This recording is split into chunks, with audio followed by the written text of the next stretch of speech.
Ocala, Florida. My family are horse breeders as well. We breed about 40 mares a year, primarily racehorses. We breed a few sport horses, but that would seem much more like a hobby breeding program than a professional breeding program. And but I will give you some of my thoughts and a little bit of my background today on my driving life, how it all began for me. So when I was a kid, I grew up and I wanted to be a jockey. If you can notice, I'm 6'2" tall and 200 and something pounds. That dream left me at around 11. So I got into, my dad is a big guy like me, and he said, oh, I need and this was in the 80s, he said, I need a riding horse, and everybody around here's riding horses were typically little teeny 14 3-hand or 15 1-hand quarter horses. And my dad felt like I'm way too big for this horse. So of course somebody said, oh, well let's get a Clydesdale horse. They're big and they're the appropriate size for you. Of course that horse, when anybody tried to ride it, including myself, it bucked you off. So instead of finding the appropriate horse, we bought a carriage for the horse. And then I started driving with my dad, driving with my dad. That was really, that was fun.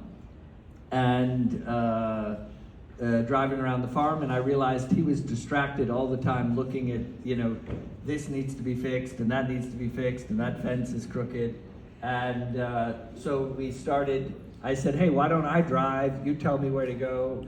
I'll focus on that. So I grew up driving Clydesdale horses, did that driving 6 and 8. This picture is of me probably in my sort of early to mid-teens, driving a Clydesdale hitch. We also bred Clydesdale horses, so I know something about that. And then in 1993, I bought my first Dutch warm blood horse, which when I went off to high school in New Jersey, because of course somebody said, oh, you drive horses.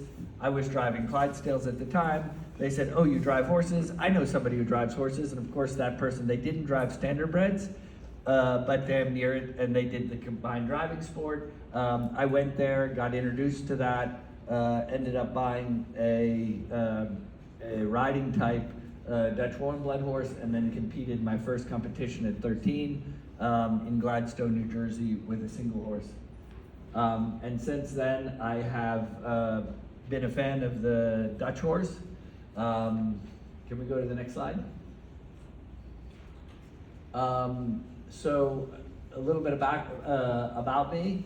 The early years, as I said, I'm a Florida native. Started driving competitively at a young age and combined driving at 13. Did draft horses before that.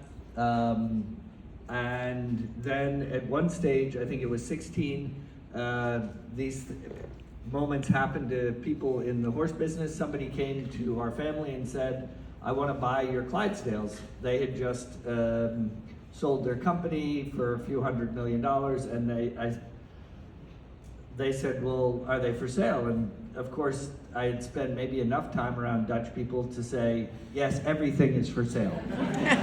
And the people who worked for us at the time, one of them is still a huge mentor of mine.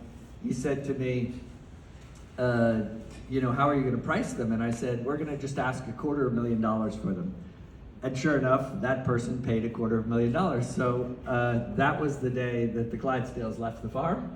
And I have been, since then, a Dutch harness horse person. In the beginning, my team consisted a bit of a mix of sort of the older type Gelderlander and Taugpaard and riding horses. And since then they've kind of all morphed to the more modern Dutch harness horse. I am a graduate of Cornell University. I have a background in the hospitality industry. I started competing, my first big international competition was when I was 18 I was the youngest driver to represent the U.S. Equestrian team in Gladstone, New Jersey at the World Pair Championships with a pair of Dutch horses. And since then, we've been fortunate enough, I changed from driving a pair of horses to driving a four-in-hand in the end of 1999. And we've had some success. We've amassed 20 national championships and I think 4 individual silver medals, 1 team gold medal. I'm still waiting for my individual gold medal. I feel like I have worn many a bridesmaid dress, but better to have a silver medal than no medal. So with that said, we're also in the business, if you haven't been out there yet, of organizing a large tournament here called the Live Oak International. That started originally, was originally started by a local club who came to our farm and our family and said, hey, can we have a driving show and put the cross country on your farm? And it's morphed into definitely the largest driving event in the Americas. And I have a niece, Chloe Reed, who is doing show jumping horses, and how she came to the farm to watch the driving show once and said, oh, we should add jumping. And I said to my sister, who at the time was managing the Washington International Horse Show, I said, well, if you guys want to do it, you guys figure it out and we'll just do it together. And sure enough, they applied for a date, and I thought, at the time, I think I was on the board of the U.S. Equestrian Federation, and I thought that's never going to happen. But that was when there was a big downturn in the economy, I think in 2009 or 10. And sure enough, some show canceled and they said, oh yes, you can have a date. So we had a date and we've grown that into this year. We're gonna host a World Cup qualifier and have an FEI 4-star event. So that's a little bit about me. If we can go to the next one. So the journey to the Dutch harness horse, and I'm sorry if the second slide is a little bit harsh, but I was told to come here and tell the truth. So the Dutch harness horse has developed into a very different horse than it once was. You guys would know more about how that got done, but from an outsider looking in, I think it's more hackney horse, more finer boned horses.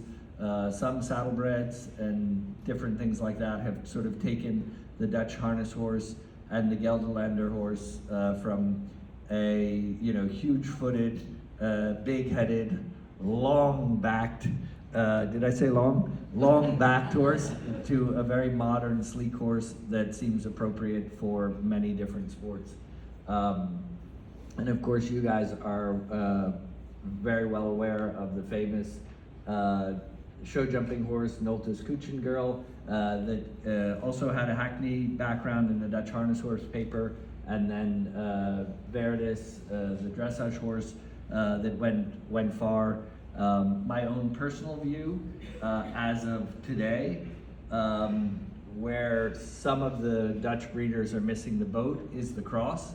One of the most exciting young horses that I have bought recently, and what I'm looking for my own program right now, is some kind of a cross. I bought, recently I bought an Hermes out of a Victory mare. So Victory is a Taugpaard, and then Hermes is a dressage stallion. I think it's a Trakehner. But when you can get that kind of cross, I think you get sort of the front and exciting movement from the Dutch harness horse, but you also get some of the class of the dressage horse. And it's very funny, the reason I'm not personally, the reason I like them is they also get a little bit more endurance from the dressage horse or the ride part of the stud book. That may seem strange, but these sort of combination horses. The other interesting thing for me, and I'm just speaking from my own experience, is the Dutch harness horse or gelders or Taugpaard piece of the stud book also seem to bring a little bit more stability to the horse.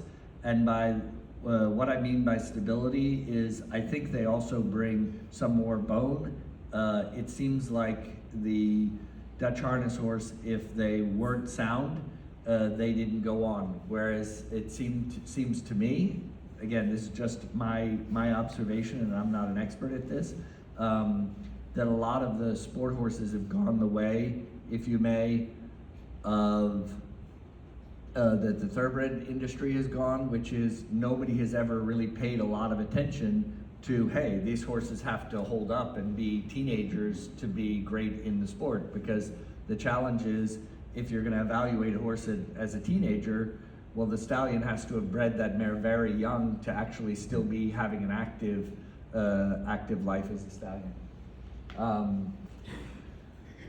So the breed has changed over the years. We've talked about that, become more modern, a finer head, much better endurance in terms of the cross country and things like that.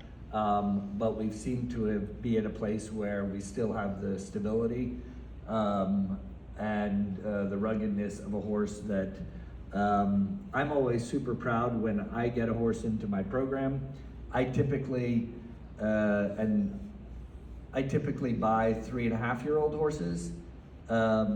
And the only reason I do that is because if I try to buy 4 and 5-year-olds or 5-year-old horses or 4.5-year-old horses, my Dutch competitors have all picked through them, and so I just had to go. You can't trick a Dutch person, but maybe I tricked them. I just go a little earlier, and they think they're smart because I buy them too early and I have to feed them one more winter. But anyway, that's what I've found. It's not that I like buying 3.5-year-old horses, but typically you can find a horse and have some idea of what the different characteristics I'm looking for. You can probably go to the next one. Now, what am I looking for when I'm out there looking for young horses? Myself personally, is probably the most important thing for a successful sport horse, I think, across the breed, is the character.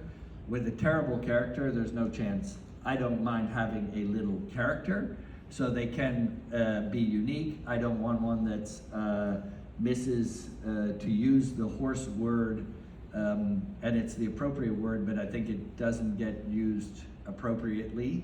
I don't want a horse that has no spirit. I want a horse that, doesn't, recognizes you when you come in the stable. I don't mind if it's a horse that's a little bit eccentric and wants to pound on the door when you walk by to scare you. That's all fine for me, but the character is really important. Next, I go into their type and athletic ability. Also super important. If they have a shoulder that's straight and doesn't look like it can wear a harness, not so interesting for me. Frankly, everybody offers me always brown horses because my team is brown.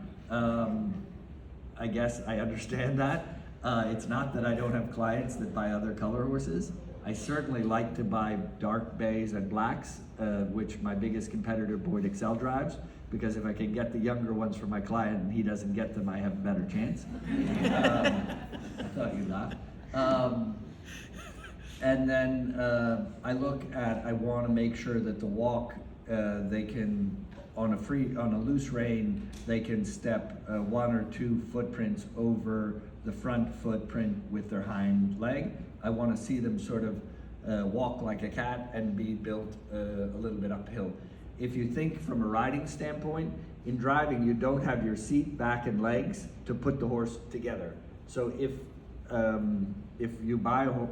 I buy a horse that is already naturally able to be put together and is built a little bit uphill, but still wants to have a neck that's long enough to be round, I always tease people and say, especially with horses I'm buying now, when their necks are a little short, I'm always like, nah, I'm not that good. I can't make that one round, because it seems like something you're constantly struggling or battling with. Whereas if you get these horses that have, a neck that's 5 or 10% longer than normal, I find that those horses are super easy to make round, super easy to control the back. If you get the back right, it seems like the rest kind of goes with it. I'll go through some of the horses in my stable. This is the paper of a horse named Ideal. This is a Patine directly. My thoughts on Patine is I've driven a lot of them. They usually, it would relate a lot in the dressage pedigree to Weltmeyer. I've very good young horses, forward thinking, but they're incredibly strong-willed. What do they say? You can tell a Dutchman, but you can't tell them much. They are Dutch. And they are, so they make very good cross-country leaders because they're always going and they're always at the end of the rein.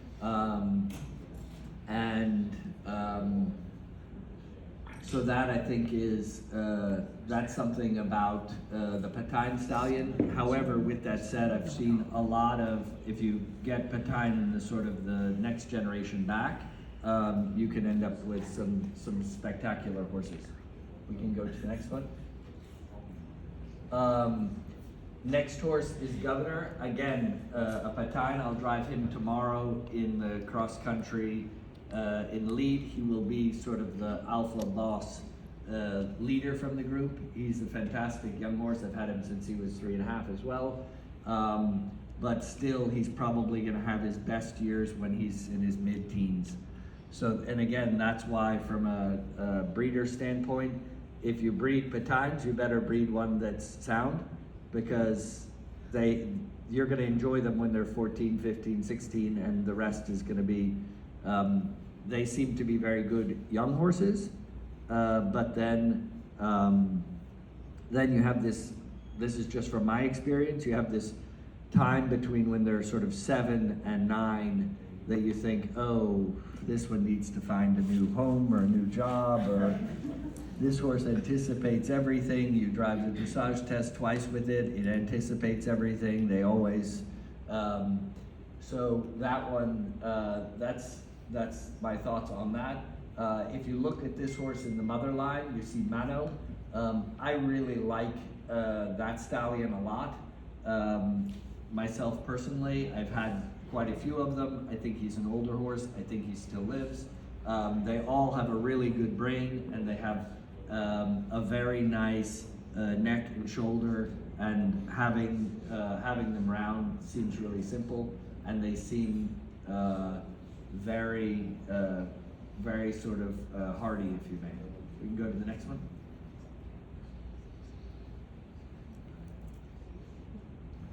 Amadeus. So this is interesting. This is a Talos, which again is a Mano. I really liked Talos myself. It's a gelding now that Mika van der Kouw drove in the sport. Nice type horse, a little lazy to be really honest, so you have to be a little bit mindful of that. This is an interesting combination. This is with an English Hackney on the dam line. That's actually the horse on the right lead or on the left side in the front of the picture, but you can see he's a little bit like a Hackney. You can see the rein is a little bit loose. He's not the boss in the lead. Very smart, very intelligent, smart horses. I really like them with a little bit of Hackney. I feel like from a sport horse standpoint, we often look to the Anglo-Arab and the thoroughbred to put blood into horses. My own personal view is I would also, as a breeder, look a little bit towards the direction of the Hackney horse, because I think that there have been a lot of improvements, at least to the Dutch harness horse, that have been done through that. Having a good brain, very sound horse, typically very good feet, with still this sort of electric energy, if you may. We can go to the next. Julius. Again, you see Bocelli, that's a Hackney, and then on the mother line, you can see that it goes back to Cambridge Cole as well on the dam sire line. So a lot of Hackney in that horse. That horse I drove yesterday in the right lead. Many people think it's the best horse in the sport right now. He's a tick lazy. To be honest, with all this Hackney, you'd think well, this horse shouldn't be lazy, but the sport is very easy for him. And he's developing into a better and better cross-country leader, but it's a really incredibly easy horse to train. Literally, my 6-year-old can drive him. And so when everybody thinks, oh, if I add Hackney, I'm gonna get a hot horse, it's not always necessarily like that. And I like this Bocelli stallion. I learned from Wim the other day, the reason he didn't get used that much is because he only covers mares if it's live. So that makes it tricky for him. The next one. Cadora, this is Julius's partner. He was in the left lead yesterday. Again, a mano, super front end, neck that's maybe 10% longer than it should be, but super easy round. And then you get back to, again, the Plains Liberator, the Hackney in the dam line. Another really good horse, Ann Gribbons, the dressage trainer, comes and helps us with the flat work on these horses. She has tried no fewer than 10 times to buy this one. Thinks that it really could be a dressage. She says this horse he sits like this, I think he's in a stall with his, hind legs underneath him, has a nice canter, and since she saw a video of him at 3.5, she was like, what's that one? What's that one? And I said, you just like it because it has a neck that's kind of disproportionately long for its body. And she said, no, I like its hind leg better. And anyway, really an interesting one. We can go to the next.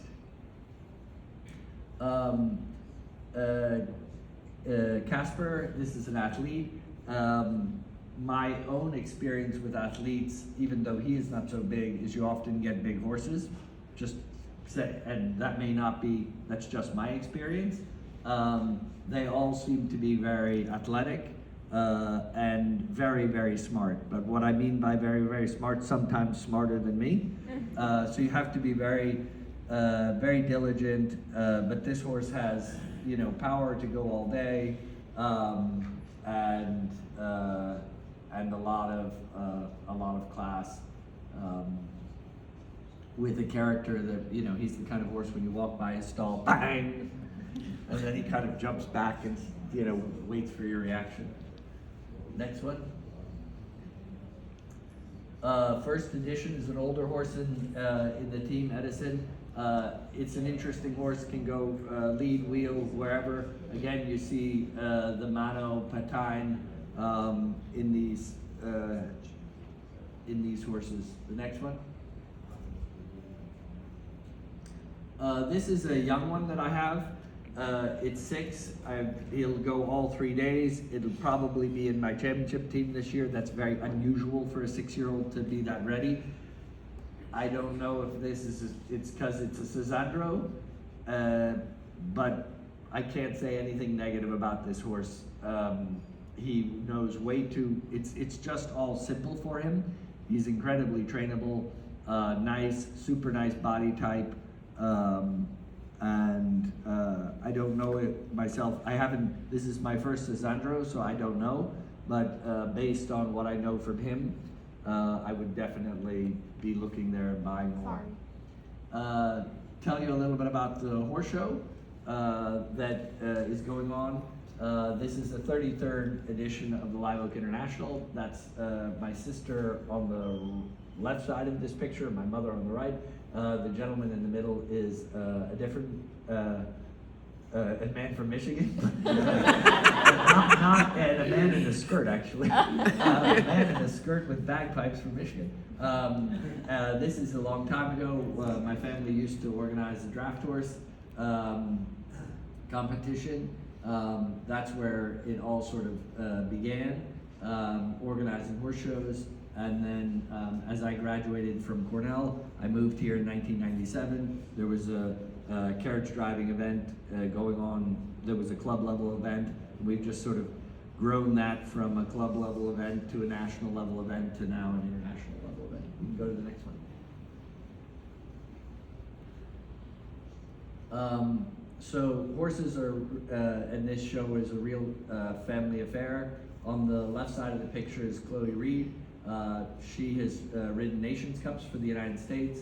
She's 27, she'll be riding this weekend. She's won big international Grand Prix. She's fantastic, and she's a really wonderful, practical horsewoman. She is not at all like your typical American young person rider. She, when her groom is away on vacation visiting her family, she does everything herself in the barn. She cleans stalls. She calls me and says, "One lost a shoe, can you put it back on?"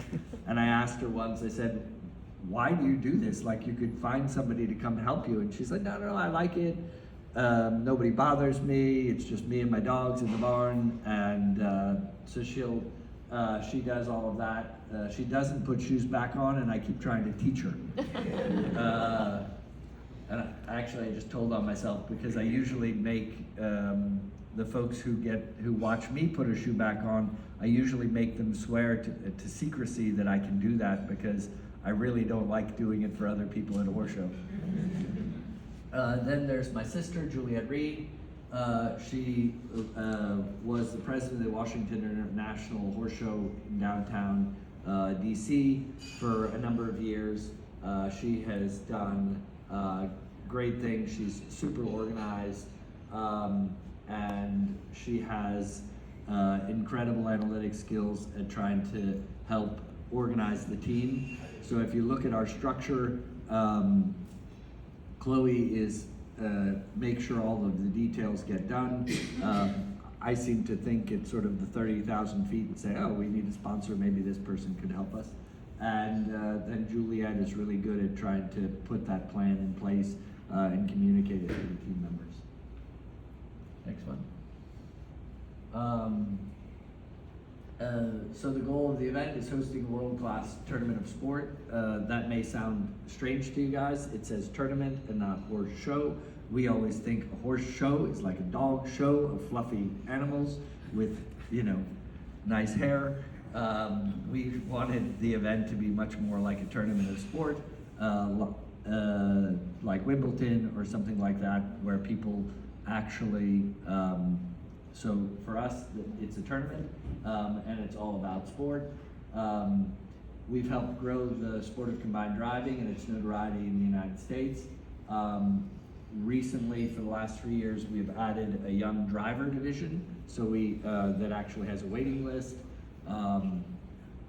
We have 12 young drivers that come from all over the United States, and I think actually there are 1 or 2 Canadians this year. Here we offer them grants, we don't charge them anything to come, and we try to, you'll notice over the weekend, we try and make a big deal out of them in an effort to try to bring on make it fun for kids to get involved in the sport, because the average person who gets involved in carriage driving says, "Oh, I'll start carriage driving when I can't ride anymore because my back hurts." But of course, that's a nice way to start carriage driving, but it'd be like me saying, when I'm done carriage driving, I'm going to start riding. I think starting, certainly I've had people who have come to me and been intelligent, people who've ridden a little bit in their lifetime, and I've helped them go on to achieve goals of becoming the national champion, for example, in pair. So it is possible to do later in life.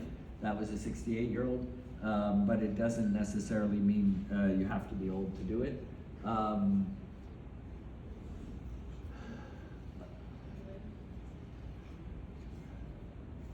So in 2023, 86.56% of our competitors hailed from out of town, showing that it's really not a local event, but a national and international level event. Having ag tourism here in Marion County is something we understand. I think there are over 1,000 horse farms in Marion County, and it's a big piece of our economy here in Florida with over 100,000 jobs. We can go to the next. As you can see, we've grown from 2012. There's a photo when we add the first year we added show jumping to now jumps are bigger, crowds are bigger, and I think what's a little bit different is we really focus as an event and a venue on our customer is the sponsor and the spectator, and not the competitor. Most horse shows are not sustainable if they were only to live from the spectator and the sponsor. They have to make their living off of the, I call it the cha-ching ring, you know, the left-handed, blue-eyed hunter, whatever division that they've invented so that they can charge somebody who's going to be competitive in that division, will stay in it. So we don't have a cha-ching ring, we have a tournament of sport. But to give you, here's some demographics of who we are. Our farm is about 5,000 acres. The horse show probably takes up about 60 acres. This is our 33rd edition, not 32nd. Last year we had about 16,000 spectators. That is driven by forecast usually, and it looks like over the weekend the forecast is good. It's going to be warm, but we're expecting to do very well. My guess is we will have in the 14,000 spectator range this weekend. I only say that because every other year we have the Budweiser Clydesdales, and they're kind of worth 2,000 spectators alone. But if you guys come, then we'll get a little closer.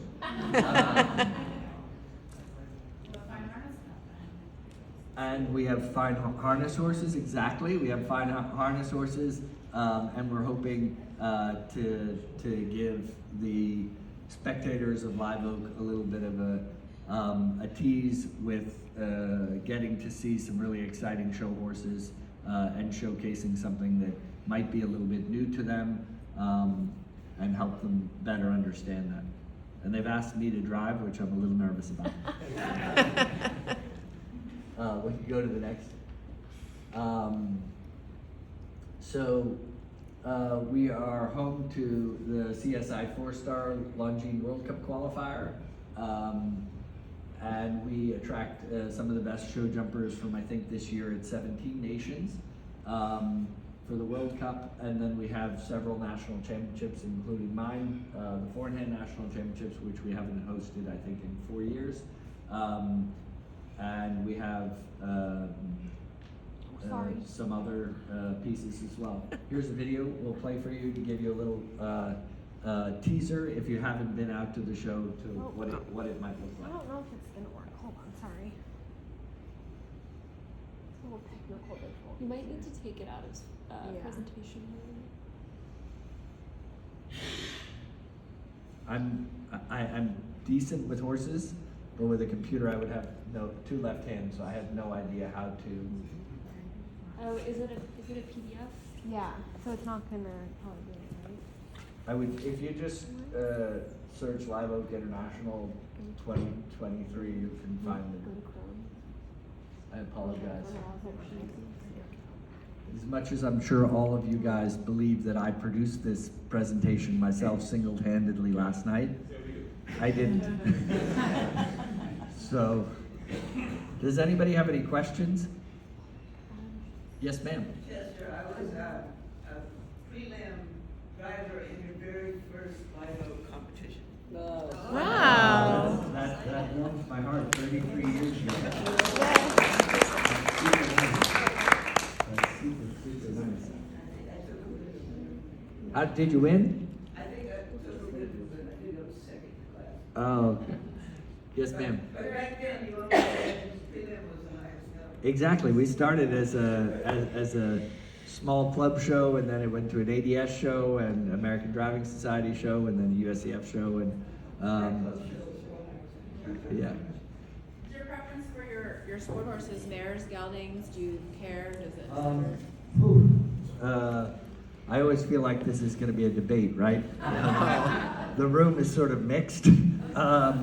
I have all geldings in the barn right now. That's probably because we spend 5 months a year in Europe. The best driving horses I've ever been around are mares.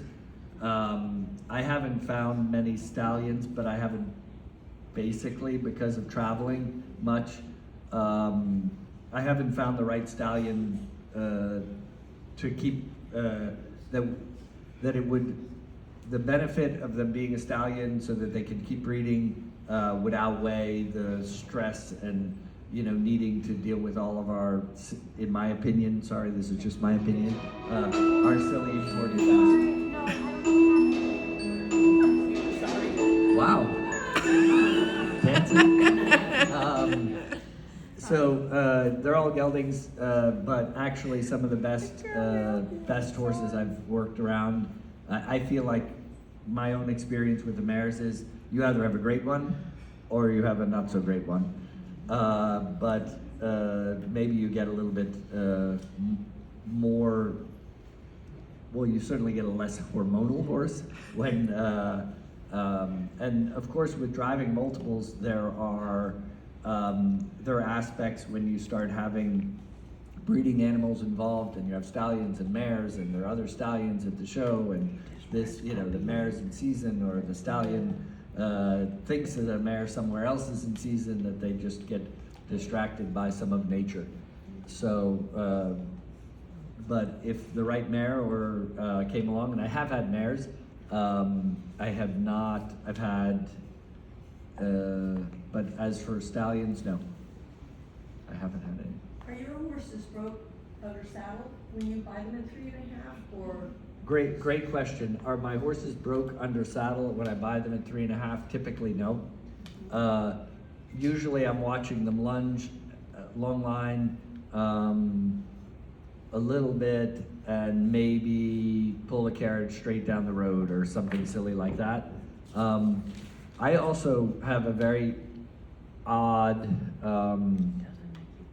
all of my horses in my program are all broke to ride, but what I've found with the Dutch harness horse, if you ride them too early, that changes maybe somehow how their back works. So usually I wait until they're sort of 5 to break them to ride.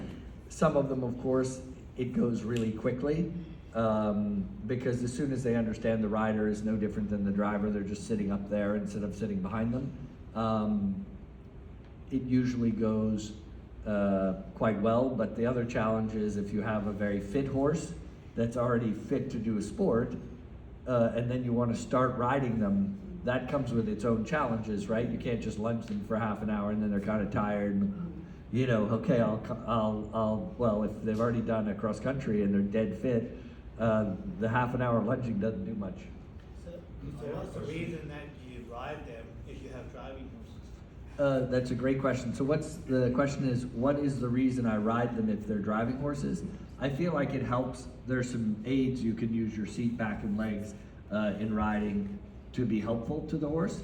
But it's not, there's a big misconception that I see, which is, oh, it's good to ride a driving horse, so I will ride it. Well, if you're a better driver, drive it.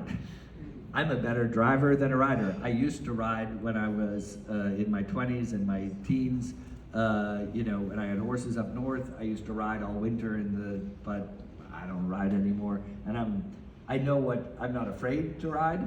I can sit on a horse, but I end up sore a day later. And I'm not as effective as I am either long lining or driving them individually. Part of the reason I do it is to get the canter rhythm and condition, especially in the harness horses. They need some canter work, and yes, we do some of that in the carriage. But part of my program, typically on Sundays, we do canter sets, actually, where they do sort of 2-minute sprints, either up hills or on a racetrack to have the condition to do the cross country. We do that sort of in groups of horses, so with 4 riders, and I feel like that has helped increase their condition. A lot of the Dutch harness horses they have to learn the canter because the trot is so natural to them, and usually they learn it and it gets very good, but to teach them to canter and to actually collect the canter, that takes them time and just a minute. Did I answer your question? Yes, sir.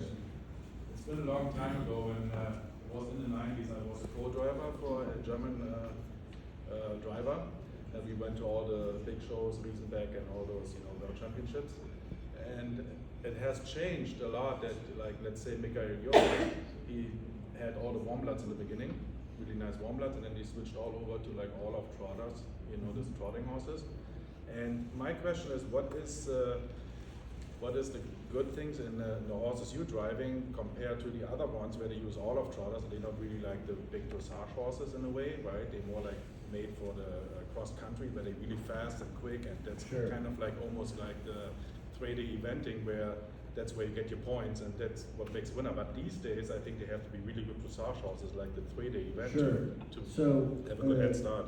If I understand it correctly, the question is, used to see definitely more trotters. There was a lot of this Russian Olaf trotter you saw in Germany, especially in the sport. And they were a really good breed. Frankly, just because of the Russian situation now, I don't know somebody who's importing a lot of Russian Olaf. Olaf trotters. You just don't see them so much anymore. Hungary obviously had roots until 98 or 97 to Russia, so it was easier. You just don't see them. And I think that the dressage portion of the sport is so important. Sometimes I've seen some definitely bred in the Midwest here and in Pennsylvania, some standardbred Dutch harness horse crosses that actually make really nice driving horses. I've looked at two or three, and I really like them because they have sort of the go of the standardbred, whereas then they have enough show left in them, which for the forehand sport I think is good. And there definitely have been standardbred horses like Japaloop or whatever that have gone on to do successful things in the show jumping sport. I just don't think we typically think towards these driving breeds, but maybe that's something to think about as well. What the reason why, and this is again just my opinion, this isn't necessarily right, and there definitely will always be exceptions, is I feel like with the Dutch harness horse and the warm blood horse, without knowing a better terminology, they finish the step, and then you have an end to the step. Whereas a lot of the trotting breeds, the Olaf trotter, you have this step that kind of is round, and you don't get the last piece of the step, if you may. Did that answer your question? And also what I want to know, what's right now, because I've been out of the sport for a long time, like what's now the most horses being used in that whole sport? And what can you say, like 80% of this kind of horses? I think the Dutch harness horses have done a really good job at becoming relevant for the sport. You see them in the German team, you see them in the Dutch team, the French team. There are other exceptions. You see sometimes Arabian Frisian horses. You see the Lipizzaner still sometimes. And of course, when you have the Dutch harness horse, you usually have a horse that's very nice for the dressage and can be very good for the cones. But sometimes if they have too much knee in the canter, they're just not going to be as competitive in the cross country. But it doesn't mean there are people like Costa Ronda who he is very successful with quite old-fashioned kind of white-legged chestnut, big-headed, longer-backed horses, and he wins a lot of cross countries with them. So yeah, but I think if you gave him a little bit flatter moving, more thoroughbred type horse, he'd probably even just go faster. Any other questions?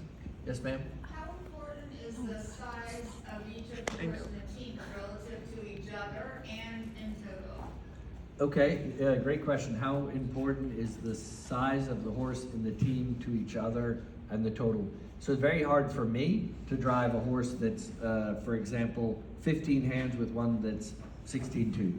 There are just some adjustments of the reins and things like that that just don't work very well. I'm not saying you can't do it, but that's tricky.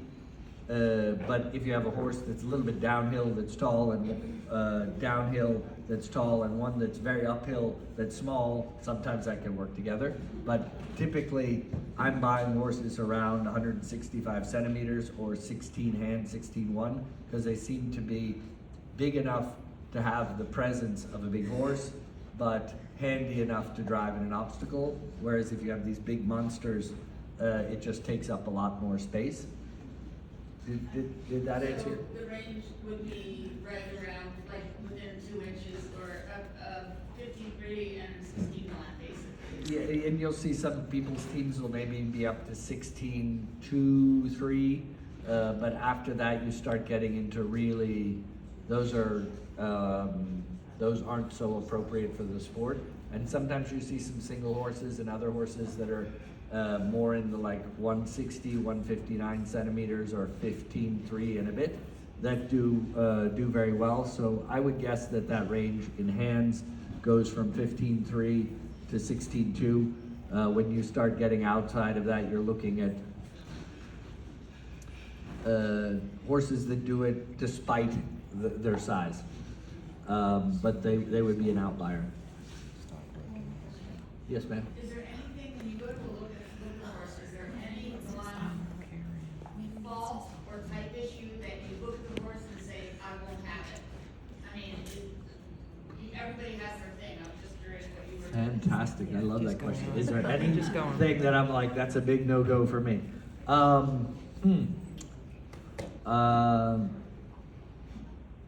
That's a great question. There are a lot of things that are, I don't have a crystal ball, and there are a lot of horses that are good despite it, but if I buy them at 3.5, I kind of want them to check most of the boxes, which is an unusually long neck.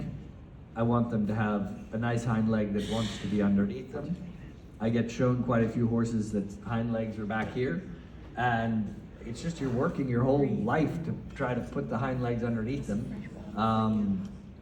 If the hind legs are back there, and I think if you think about carriage driving, they're pushing the carriage, right? They're pushing with the collar. They're not pulling it. So they really have to create power, they have to put the hind legs underneath them. And of course, if you don't want them to be very strong on the bit, you need them to put 60% or more of their weight on the hind legs than the front legs. Thank you. Any other questions? Oh. Yes. Do you ever breed your own horses, Chester? Do I ever breed? Ever breed, have you ever tried breeding horses? Have I ever? So I have bought a foal. I have never bred a Dutch harness horse, but I have bred some jumping horses. It's just tricky when you have to end up with a horse that's about my size, about my color. There's so many variables, and sometimes I have often bought full brothers to horses, and sometimes they'll be very good horses, but they're nothing like their brother. Right. So it's like I have a brother, and I have, he's not a very good carriage driver. He's really good at, analytics on a computer and spreadsheets and things like that, and that really doesn't have a lot of interest to me. He was in the room here too. Yeah. He made your spreadsheet, right? Yeah, exactly. Any other questions? How do you pick your pairs from a personality standpoint? How do I pick my pick? Who's gonna get along with one another and He knows, he's looking at me, see? He knows. Try, and the funny thing is that changes over time. It's like people, right? The dynamics of a group. I'm not looking for the same horse. The magic of the team is the synergy. It's 1 and 1 and 1 and 1 is 7, not 4. So you need one boss in the forehand that's probably in the lead. That horse might go in the wheel in dressage. So It all depends. And there are other horses that I have in my group that are just pretty sensitive to who goes next to them. And for example, I have one right now that's a little bit weak in the walk, and in the dressage and the walk, if he doesn't have a horse that I can push next to him, that really does maybe 60% of the work, so he has to do only 40. He kind of gets this sort of short, choppy walk, but if I put the right partner next to him, he really does a great job. Yes, sir. Driving your athlete this weekend? The athlete is not. Gentleman or athlete? Okay, the athlete is not going this weekend. He would, but he's in my list actually for the World Championships. And part of the reason I'm not driving him is he's a really sensitive horse. He's only, I think he's 7, and I'm really trying to produce the horse super well so I can have fun, and that's always sort of my motto or auspice. I learned that from my mother. My mother had a 8-year-old Breeders' Cup champion at the Breeders' Cup Mile, and she just gave the horse the time it took. And that horse, to me, I'm trying to produce it, and so I'm very careful where he goes, because he gives so much of his heart every time that if you overface a horse like that, you can break the spirit a little bit and just make him nervous and hot. I'm not going to do that. I like him too much.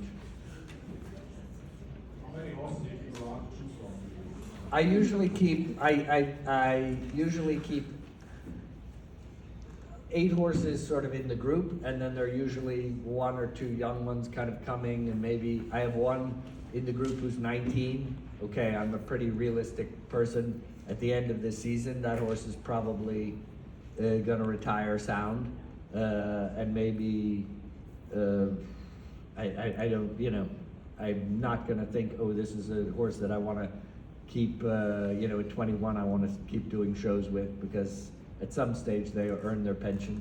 And all of my horses, if I have them and they're part of my program and do championships with me, they have a place to live at the farm with me. That's very important to me personally. You have them outside during the day, right? All your Yes, and my horses do typically 3 things a day. They drive, they're in the paddock, and then they do something else, whether that's flat, you know, treadmill or water treadmill or something else, some in-hand work. All of those pieces are important to me. But at some stage, at the end of their career, the nice thing about Ocala is 10 months a year they can eat grass. Sure, they get some grain so they get all the minerals and things like that. But they live like wild horses. And of course the ones that, you know, are pink skinned and, you know, you're constantly managing their scratches and all of this nonsense. You put them out in the field, they're standing in the pond all summer and they don't have one scratch on them. I don't know what I'm doing wrong, but I haven't figured it out yet. I keep telling the girls in the barn, I'm like, let's not clip the legs too short, you know, that'll just irritate them. Yeah. Thank you, Jess. Come out and watch the horse show. We're excited to have you guys. Thank you so much for including me. It's fun. It's been fun. Oh, wow. We didn't want to leave you with empty hands, so perfect. Yeah. We will definitely, you know, everybody should come out to Live Oak tomorrow. Tomorrow are going to be the obstacles. Perfect. And it's going to be great. And in the afternoon, the jumping, 2 jumping classes. Yeah. In the fine artist class around 1 o'clock or Yeah. 12:30. So we'll hope to see everyone at Live Oak. It's I've had the pleasure of being there for almost a week already, and I think I'm going to be homesick driving home. Thank you, guys. Call me if you have a good horse. That's why I came here.